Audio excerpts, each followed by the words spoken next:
শেষ পর্যন্ত মেনে নিল নির্বাচন কমিশন। এবার শুধুমাত্র আধার কার্ড থাকলেই আপনারা ভোট দিতে পারবেন, অন্য কোনো ডকুমেন্টসের প্রয়োজন পড়বে না। হ্যাঁ বন্ধুরা, প্রথম দফা ভোটের আগেই নির্বাচন কমিশন এই নিয়ে অফিসিয়ালিভাবে কি আপডেট জানালো আজকের এই ভিডিওতে আপনাদেরকে এই বিষয়ে একদম বিস্তারিতভাবে জানিয়ে দেব। তো আশা রাখবো ভিডিওটিতে আপনারা প্রত্যেকেই প্রথম থেকেই শেষ পর্যন্ত সঙ্গে থাকবেন। দেখুন বন্ধুরা, আর মাত্র হাতে গোনা কয়েকটা দিন তারপরই পশ্চিমবঙ্গে শুরু হতে চলেছে প্রথম দফায় 152টি বিধানসভায় ভোট।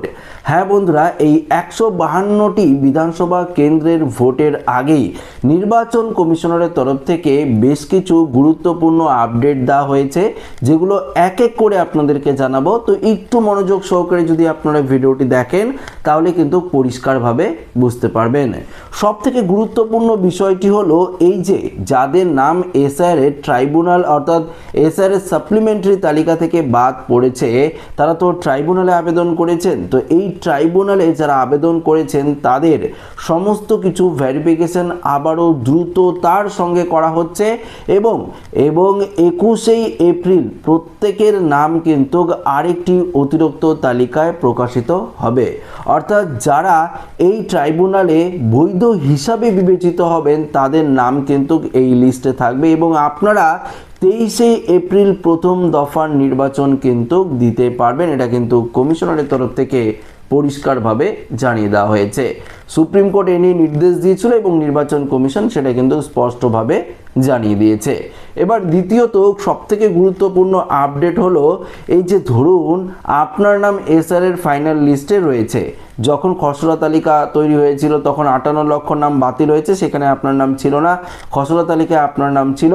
তারপর এসআর এর যে চূড়ান্ত তালিকা 28শে ফেব্রুয়ারি প্রকাশিত হয়েছে সেই তালিকাতে আপনার নাম রয়েছে, আপনি বৈধ ভোটার হিসেবে বিবেচিত হয়েছেন, তাই তো? সেক্ষেত্রে ধরুন এখন আপনার ভোটার কার্ডটি হারিয়ে গেছে বা ভোটার কার্ড নেই, তো দেখুন বিএলওদের নির্দেশ দেওয়া হয়েছে প্রত্যেকের বাড়িতে বাড়িতে বিএলওরা স্লিপ দিয়ে আসবে, ভোটারের স্লিপ। সেই স্লিপে আপনার নাম থাকবে, আপনার সমস্ত কিছু ডিটেলস থাকবে, কিউআর কোড থাকবে, সেটা তো আপনারা প্রত্যেকেই জানেন। তো সেই স্লিপটির সঙ্গে এবং পাশাপাশি একটি ডকুমেন্টস আপনাদের নিতে হবে, সেটি হচ্ছে আধার কার্ড। আধার কার্ড না থাকলেও প্যান কার্ড থাকলেও হবে, তো পাসপোর্ট থাকলেও হবে, ড্রাইভিং লাইসেন্স থাকলেও হবে। এই যে ডকুমেন্টসগুলো রয়েছে এই ডকুমেন্টসগুলো নিয়ে যদি আপনারা ভোট কেন্দ্রে যান, ভোটার কার্ডের প্রয়োজন পড়বে না, আপনারা কিন্তু অনায়াসেই ভোট দিতে পারবেন। এটা কিন্তু কমিশনারের তরফ থেকে স্পষ্টভাবে জানিয়ে দেওয়া হয়েছে। তো বুঝতেই পারলেন, ভোটারের স্লিপটি অবশ্যই আপনারা নেবেন, তবে মাথায় রাখতে হবে বিএলওরা যেই স্লিপটি আপনাদেরকে দেবে সেই স্লিপটি আপনারা কিন্তু ভোট দিতে নিয়ে যাবেন। কোনো পার্টির লোক যদি আপনাদেরকে সেই স্লিপটি দেয় তাহলে কিন্তু সেই স্লিপটি আপনারা নেবেন না, বা সেই স্লিপ নিলেও সেটি নিয়ে ভোট দিতে যাবেন না। নির্দিষ্ট বিএলওরাই আপনাদেরকে স্লিপ দেবে। যদি না দেয়, আপনারা 23 তারিখ তো ভোট, তার আগে 22 তারিখ হোক 21 তারিখ হোক বিএলওর সাথে যোগাযোগ করবেন, সেই স্লিপ কিন্তু আপনারা পেয়ে যাবেন। তবে অবশ্যই স্লিপটির সঙ্গে মিলিয়ে দেখবেন আপনার ডিটেলসটা ঠিক রয়েছে কিনা, আপনার নাম, ভোটার নাম্বার, আপনার পোলিং স্টেশনের নাম, সমস্ত কিছু ঠিক রয়েছে কিনা সেটা কিন্তু একবার অবশ্যই আপনাদের মিলিয়ে দেখতে হবে। তো ব্যাপারটা আপনারা পরিষ্কার বুঝতে পারলেন।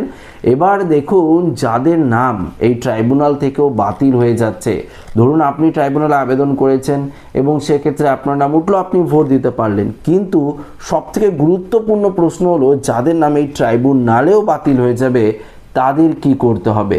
দেখুন খসড়া তালিকায় এমনিতে আপনার নাম বাতিল হয়েছে, মনে করুন আপনার নাম বাতিল হয়েছে, বা চূড়ান্ত তালিকায় আপনার নাম বাতিল হয়েছে, বা আন্ডার অ্যাডজুডিকেশনের যে লিস্ট ছিল সেই লিস্টে আপনার নাম ছিল, সাপ্লিমেন্টারি তালিকা থেকে আপনার নাম বাতিল হয়েছে। এবার আপনারা ট্রাইব্যুনালে আবেদন করেছেন, ট্রাইব্যুনালে আবেদন করার পরও আপনার নাম যদি বাতিল হয়ে গেল সেক্ষেত্রে আপনার কিচ্ছু করণীয় নেই।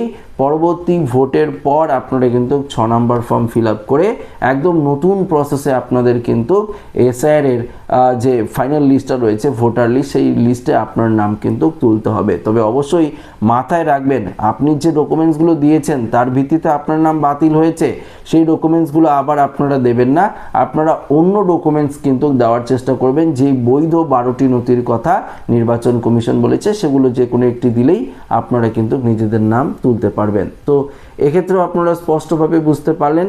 এবং দেখুন, যখন আপনারা ভোট দিতে যাবেন তখন কিন্তু অবশ্যই শুধু স্লিপ নিয়ে যাবেন না, যেই ডকুমেন্টসগুলোর কথা বললাম আধার কার্ড, প্যান কার্ড থেকে শুরু করে ড্রাইভিং লাইসেন্স, এগুলো আপনারা যে কোনো একটি নিয়ে যেতে পারেন। সেক্ষেত্রে কোনো রকম কিন্তু অসুবিধা আপনাদের হবে না, আপনারা কিন্তু অনায়াসেই ভোট দিতে পারবেন। তো আশা রাখবো এই ভিডিওটিতে আপনারা সঠিক ইনফরমেশন পেলেন। তো এখনও পর্যন্ত যদি আপনাদের কোনো রকম সমস্যা থাকে, এই স্যারের নিজেদের নাম উঠলো না, বা ভোট নিয়ে যদি কোনো রকম সমস্যা থাকে বা কোনো রকম কোশ্চেন থাকে, অবশ্যই কিন্তু কমেন্ট বক্সে আপনারা জানাতে পারেন। এবং ভিডিওটি যদি ভালো লাগে লাইক করে বন্ধুদের সাথে শেয়ার করবেন, নতুন হয়ে থাকলে চ্যানেলটিকে সাবস্ক্রাইব করে আমাদের সঙ্গে জুড়ে থাকবেন। ধন্যবাদ।